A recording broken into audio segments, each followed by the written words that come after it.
அது ரமணாபுரம் அப்படிங்கிற ஒரு சின்ன கிராமம். அந்த கிராமத்துல ராமையா அப்படிங்கிற ஒரு விவசாயி இருந்தான்.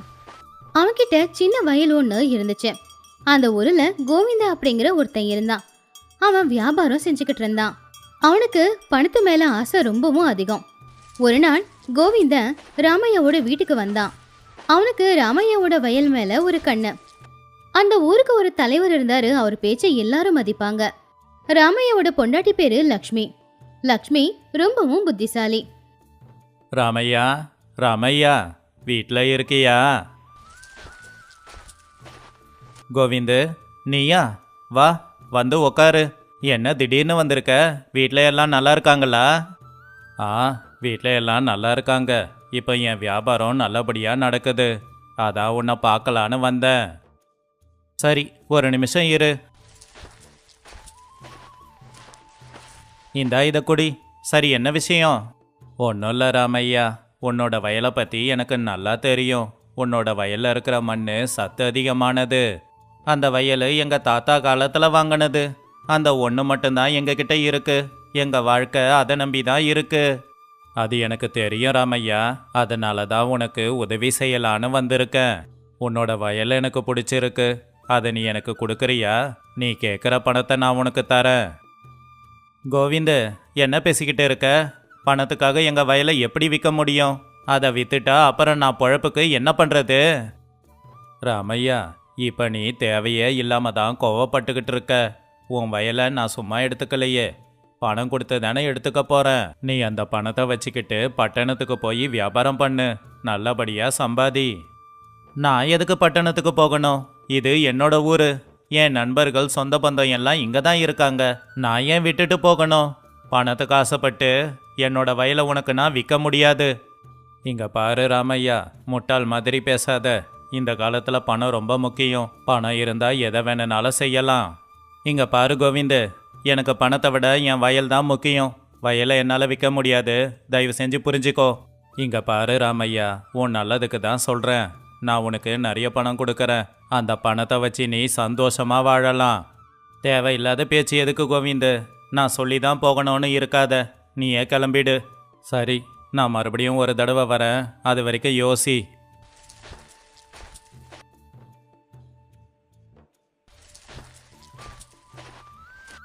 என்னங்க, அந்த கோவிந்தன் எதுக்கு வந்தான்? உங்ககிட்ட என்ன பேசினா? அவன் நம்ம வயலை வாங்க வந்திருக்கான். எவ்வளோ பணம் வேணும்னாலும் கொடுக்குறானாமா. என்னது? நம்ம வயலை கேட்டானா? நாம அந்த வயலை நம்பி தானங்க வாழ்க்கையை வாழ்ந்துகிட்டு இருக்கோம். அப்புறம் எதுக்கு அதை கேட்டான்? எனக்கு என்ன தெரியும்? அவனுக்கு பணத்தாசை அதிகம். அவன் சாதாரண மனுஷனும் இல்லை. அதான் நம்ம வயலை வந்து கேட்குறான். நாம அவனுக்கு வயலை கொடுக்க கூடாதுங்க. நாம ஏன் கொடுக்க போகிறோம்? அந்த வயல் தான் நம்ம வாழ்க்கைக்கான ஆதாரம். என்னால் நம்ம வயலை விற்க முடியாது. ஒருவேளை அந்த ஆளு மறுபடியும் வந்தானா? அவன் ஒரு வியாபாரி. அவன் மறுபடியும் வரமாட்டான். வியாபாரத்தை பார்க்க போயிடுவான்.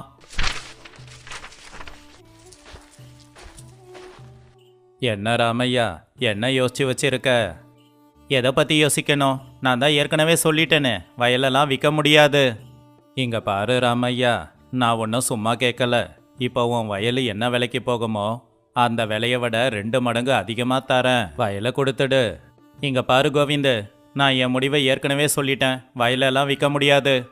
இங்கே பாரு ராமையா, உன்னோட நல்லதுக்கு தானே நான் சொல்கிறேன். நீ எனக்கு நல்லதுன்னு நினைக்கல. உன்னோட வியாபாரத்துக்காக வயலை வாங்க பார்க்குற. இங்கே பாரு ராமையா, இப்படி பேசுறது சரியில்லை.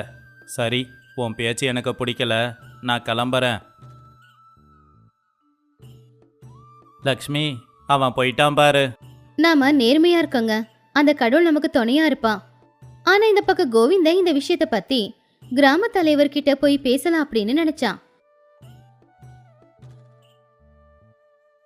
ஐயா, அந்த ராமையா எனக்கு அநியாயம் பண்ணிட்டான்.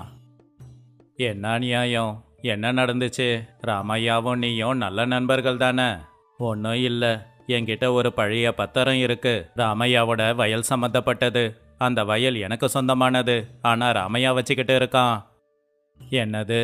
என்ன பேசிக்கிட்டு இருக்க? ராமையாவோட தாத்தா காலத்து வயல் அது. அந்த பத்திரம் உனக்கு எப்படி கிடைச்சது? அதுவும் எங்கள் தாத்தா காலத்து பத்திரம்தான். இப்போ தான் எனக்கு கிடைச்சது. நான் ராமையா கிட்ட கொண்டு போய் காட்டினேன். ஆனால் அவன் அதை ஒத்துக்க மாட்டேங்கிறான். சரி, நீ நாளைக்கு அந்த பத்திரத்தை எடுத்துக்கிட்டு என் வீட்டுக்கு வா. ராமையாவை வர சொல்கிறேன், பேசி தீர்த்துக்கலாம்.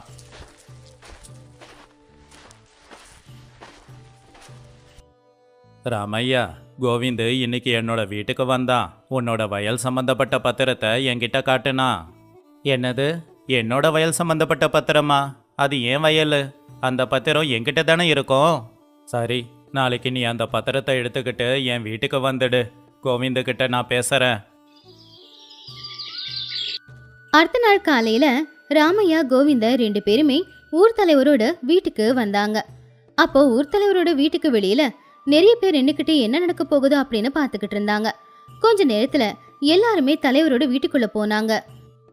உட்காருங்க. கோவிந்து, உன்னோட பத்திரத்தை காட்டு. கோவிந்த பத்திரத்தை தலைவர்கிட்ட கொடுத்தான். என்ன இது? இது ரொம்ப பழைய பத்திரமா இருக்கு. இது பொய்யான பத்திரம்னு எனக்கு தோணுது. இல்ல இல்ல, இதுதான் உண்மையான பத்திரம். இது எங்க தாத்தா காலத்து பத்திரம். சரி ராமையா, உன் பத்திரத்தை கொடு. ராமையா அந்த பத்திரத்தை கொண்டு வந்து கொடுத்தான். அந்த பத்திரமும் பழைய பத்திரம் தான். ஆனா அதுல இருக்கிற எழுத்துக்கள் எல்லாம் நல்லாவே தெரிஞ்சுது. தலைவர் ஐயா, இது எங்க தாத்தாவுக்கு சொந்தமான வயல். இப்ப எனக்கு சொந்தம். கோவிந்து, இங்க பாரு. இந்த பத்திரத்துல ராமையாவோட தாத்தா பேரு இருக்கு. உன் பத்திரத்திலையும் ஒரு பேரு இருக்கு.